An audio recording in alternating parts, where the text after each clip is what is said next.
Buenas noches, mi nombre es Carlos López Lima y en este caso me toca hablarles sobre un problema sutil de una integral doble impropia. En este caso el problema a resolver es la integral de 0 a 1 con respecto a x y 0 a 1 con respecto a y de la función 1 menos xy.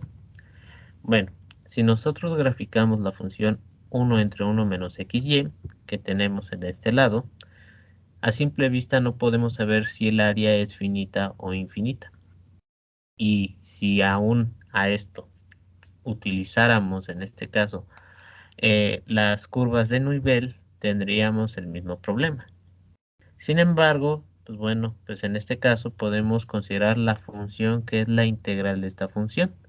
Parece en este caso que existe por medio de un software computacional, pues en este caso, este punto que es 1, 1, nos interesa saber ¿qué área tiene? Este punto en su altura representa la área total sobre esta región de la función 1 entre 1 menos xy.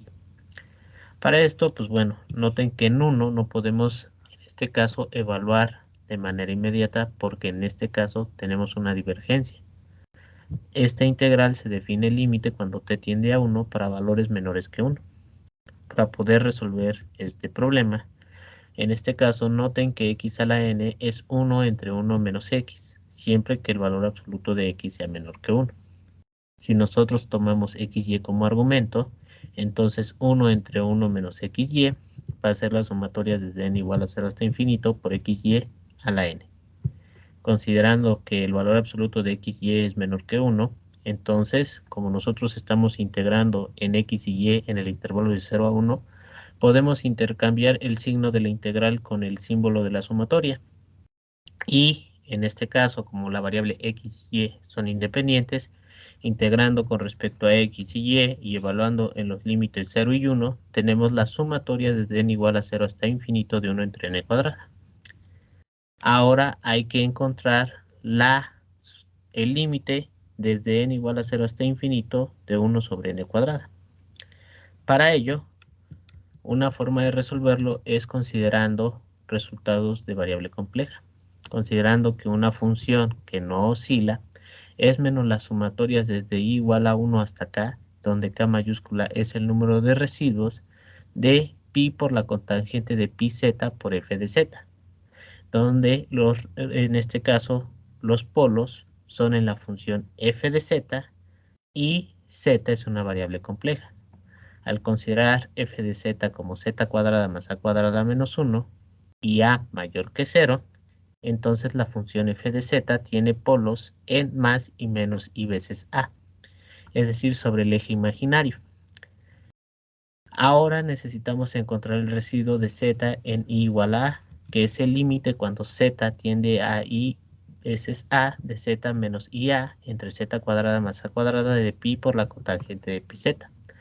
Aplicando el teorema de L'Hopital para números complejos, se encuentra que esto es menos pi entre 2a por la cotangente hiperbólica de pi a, donde se ha utilizado de antemano un resultado de, en este caso, funciones trigonométricas complejas.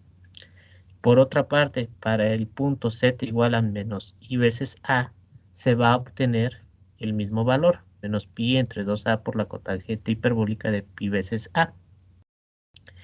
Y en este caso, notemos que la sumatoria desde n igual a 0 hasta desde menos infinito hasta infinito, 1 entre n cuadrada más a cuadrada, es menos la sumatoria de 6 y 7, que en este caso es pi a por la cotangente hiperbólica de pi a.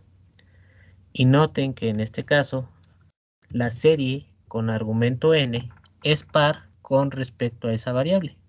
Entonces podemos simplificarla como la sumatoria desde n igual a 1 hasta infinito de 1 entre n cuadrada más a cuadrada de pi a por la cotangente de pi a menos 1 entre 2a cuadrada.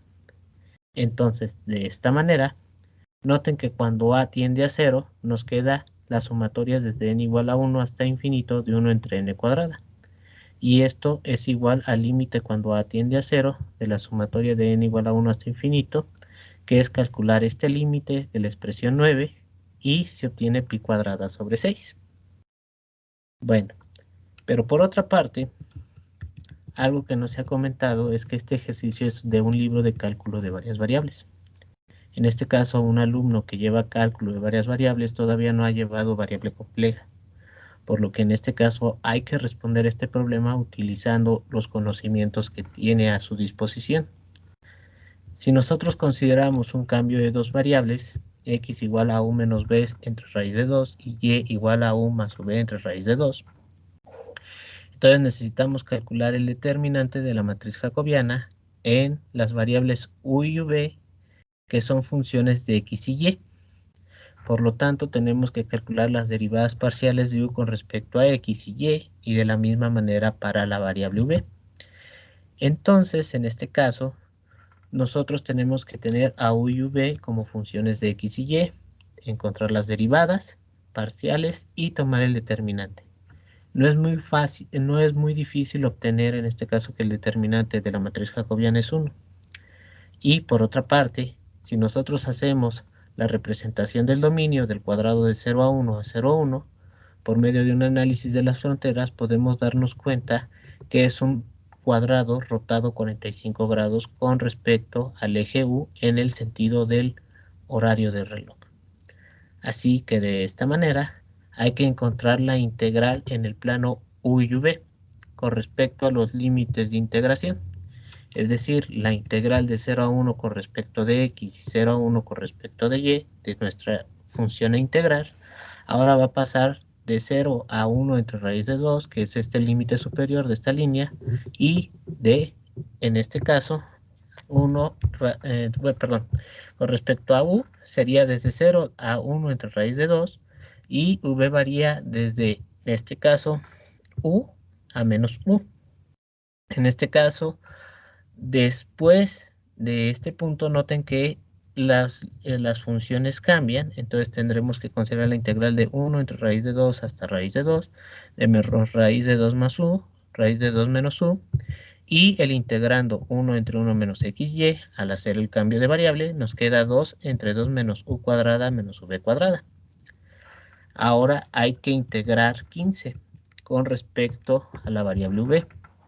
Podemos encontrar que 1 entre raíz de 2 menos u cuadrada por la tangente inversa de v de la raíz de 2 menos u cuadrada es una antiderivada. Esta la vamos a evaluar en los límites de integración de menos u a u.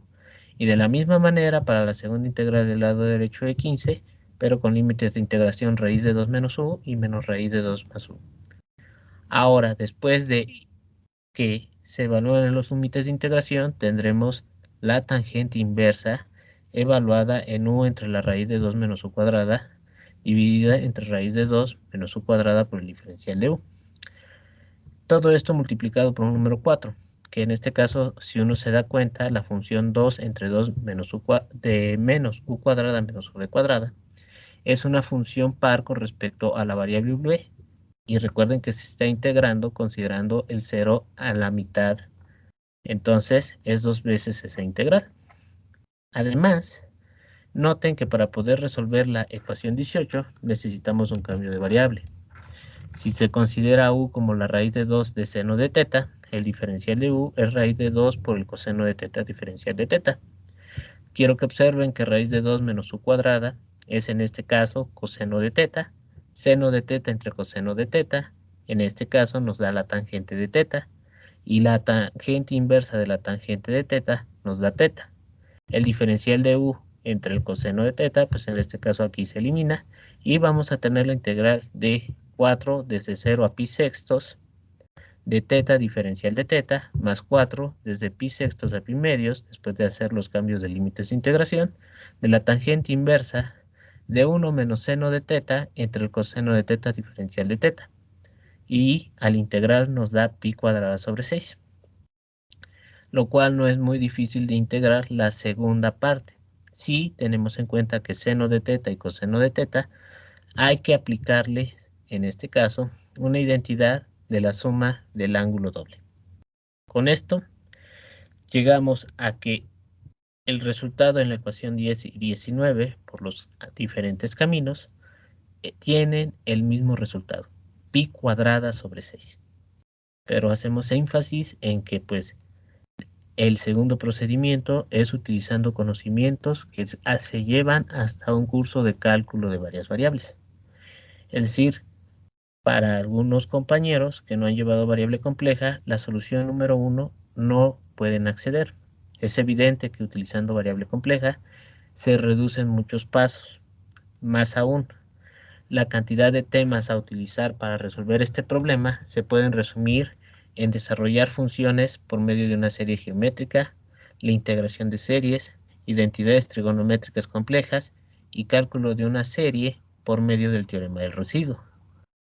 Pero por otra parte, la solución 2 necesita el dominio de más temas, pero son temas que se han visto. En este caso, cambio de varias variables.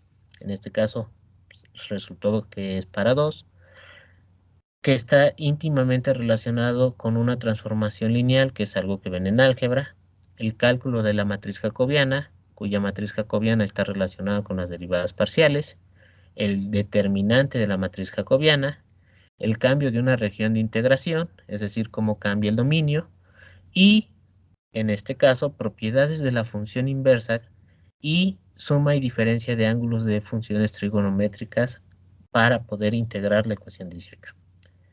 Entonces, noten que, bueno, es más largo el proceso de la solución 2 que 1, y estos dos métodos que se muestran aquí no son los únicos. Pueden hacerse este problema por medio de productos infinitos para determinar la sumatoria de 1 entre n cuadrada, utilizar series de Fourier o, en este caso, series de Laurent.